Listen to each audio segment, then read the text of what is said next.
artificial sugar versus the real stuff, smoking versus vaping, and should we bring back mental institutions? Huh? Today, we are breaking down some of the most argument-provoking medical hot takes on the internet. And just in case you're a little out of the loop, a hot take is basically one's unpopular opinion on a subject. Disclaimer, these statements are not necessarily my opinions, but I will weigh in with my medical insight, and you should let me know your thoughts too in the comments below. All right, let's dive right in. Semaglutide versus traditional dieting, which is healthier? Dude, have you ever done GLP-1 peptides? GLP pep what now? In recent years, the weight loss landscape has seen a significant shift with the introduction of medications like a semaglutide, also known as Ozempic or Wegovy. These drugs were originally designed to manage type 2 diabetes and have garnered attention in promoting weight loss. But how do they stack up against traditional dieting methods? Traditional dieting typically involves calorie restriction, balanced nutrition, and increased physical activity. One of the main advantages of traditional dieting is that it promotes overall health by encouraging the consumption of a variety of nutrients essential for bodily functions. However, many people struggle with sticking with it long term due to the restrictive nature of some diets, where weight is lost, then regained repeatedly. This can be both physically and psychologically tough for a lot of people. And besides that, traditional dieting often requires a significant amount of time and possibly financial investment for meal planning and exercise, which can be challenging for those with a busy lifestyle. Semaglutide, Ozempic, Wegovy belong to a class of drugs known as a GLP-1 receptor agonist. Studies have shown that these drugs can lead to substantial weight loss, often outperforming traditional dieting methods. However, they do come with potential side effects. These include nausea, vomiting, diarrhea, and constipation. Several studies support the effectiveness of semaglutide for weight loss. A notable study published in the New England Journal of Medicine found that participants using semaglutide lost significantly more weight compared to those on placebo. The ultimate goal remains the same: achieving and maintaining a healthy weight for a better quality of life. I'm curious, are there any of you out there watching that have tried semaglutide or Ozempic, Wegovy, etc.? Also, does anyone else have any thoughts on this? Let me know in the comments. The debate between smoking or vaping, which has become increasingly prominent as more people turn to electronic cigarettes, e-cigarettes. But how do these two methods of nicotine consumption compare? Let's explore the pros and the cons of each and which might be the healthier option. Like the movie The Ring. Awesome. We all know that smoking traditional cigarettes has been a popular habit for centuries, and the health risks associated with smoking are very well documented. Cigarette smoke contains thousands of harmful chemicals, including tar, carbon monoxide, and formaldehyde. These substances significantly increase the risk of developing chronic diseases such as lung cancer, heart disease, stroke, and chronic obstructive pulmonary disease, or COPD. Smoking is responsible for more than 480,000 deaths annually in the United States alone. So let's discuss the more modern day alternative, vaping. These devices that typically contains nicotine, flavorings, and other chemicals. Vaping is often marketed as a safer alternative to smoking, primarily because it eliminates the combustion process that produces many of the harmful chemicals found in cigarette smoke. The pros of vaping include a potentially lower exposure to harmful chemicals compared to smoking cigarettes. However, some studies, such as one published in the Journal of the American Heart Association, suggested that vaping may increase the risk of heart disease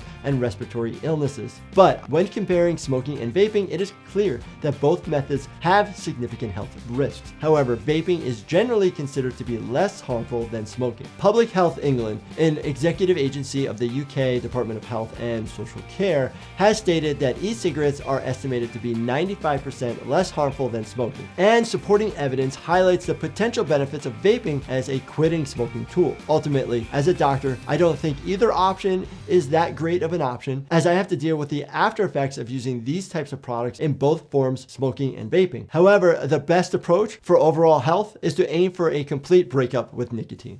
Mental institutions versus community-based care, which is healthier. Mental institutions, also known as asylums, were once the primary means of treating individuals with severe mental illnesses. These institutions aimed to provide a controlled environment where patients could receive care and supervision. However, However, inadequate treatment, reports of abuse and neglect were common, and the lack of effective treatment options often meant that patients were warehoused rather than rehabilitated. These issues contributed to the deinstitutionalization movement in the mid-20th century.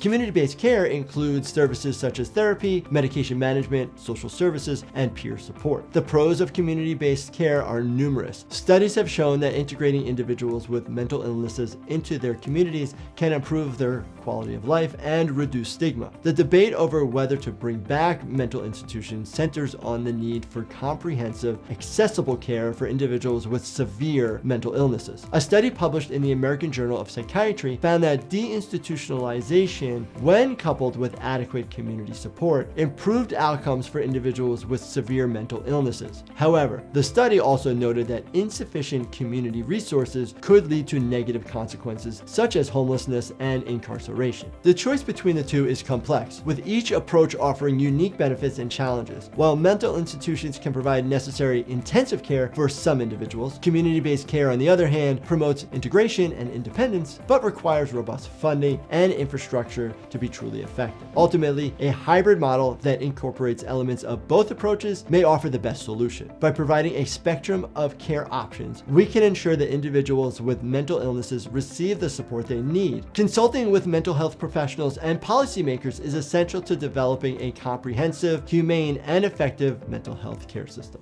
Sugar substitutes, or sugar, which is healthier? That must be the sugar. Oh God, that's good. Rupert, suddenly I want to run. Chase me.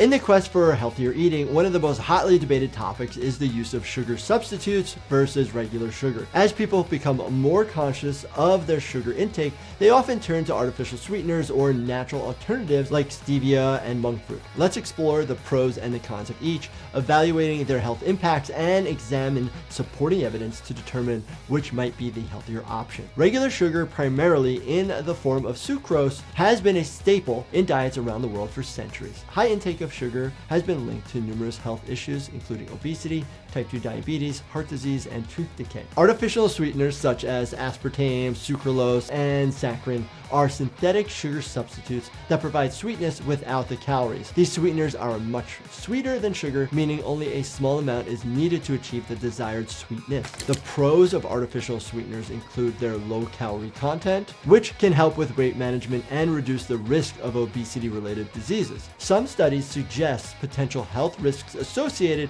with long-term use of artificial sweeteners, including an increased risk of metabolic syndrome and cardiovascular diseases. Natural sugar substitutes like stevia and monk fruit are derived from plants and have gained popularity as a healthier alternative to both sugar and artificial sweeteners. A study published in the Journal of Medicinal Food found that stevia has potential health benefits such as antioxidant properties and a positive impact on blood pressure and glucose levels. However, there are some cons. Natural sweeteners can have a distinct aftertaste that some people found unpleasant. Additionally, because they are less common than sugar and artificial sweeteners, they can be more expensive and harder to find in some regions. The pros of these natural substitutes include their zero-calorie content and low glycemic index, which means they do not cause significant spikes in blood sugar levels. Ultimately, the choice between sugar, artificial sweeteners, and natural sugar substitutes should be guided by individual health goals. Whether you opt for traditional sugar, artificial sweeteners, or natural alternatives like stevia and monk fruit, whichever one you opt for, the goal should be to enjoy sweetness in moderation while prioritizing overall health and well-being.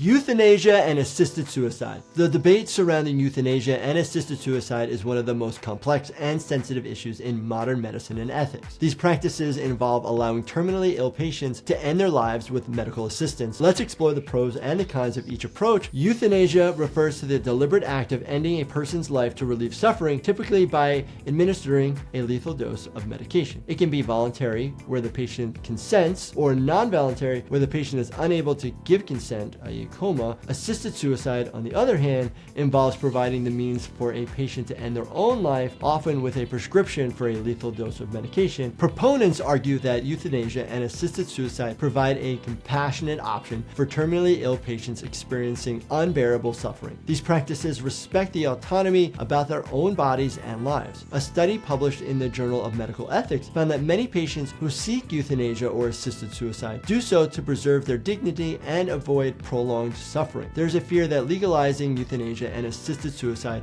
could lead to a slippery slope, where the value of human life is diminished and the vulnerable populations such as the elderly and disabled may feel pressured to end their lives prematurely. Furthermore, there are concerns about the potential for abuse and the difficulty in ensuring that all the decisions are made voluntarily and without coercion. Legally, euthanasia and assisted suicide are highly regulated. In countries like the Netherlands, Belgium, and Canada, euthanasia and assisted suicide are legal under strict conditions. In the United States, assisted suicide is legal in a few states, including Oregon, Washington, and California, under death with dignity laws. However, euthanasia remains illegal in most parts of the world. All right, that was just a general overview of 5 medical hot takes. Surely, there are many more details to consider when it comes to these medical topics. If you have opinions or more details people should consider, let me know in the comments. And let me know if there are any other medical hot takes out there that you want me to make another video about. Do you have an unpopular opinion about something? Let me know that too in the comments. And as always, make sure you binge watch this entire playlist right here and smack that subscribe button and turn your bell notifications on. Thank you so much for watching and stay healthy, my friends.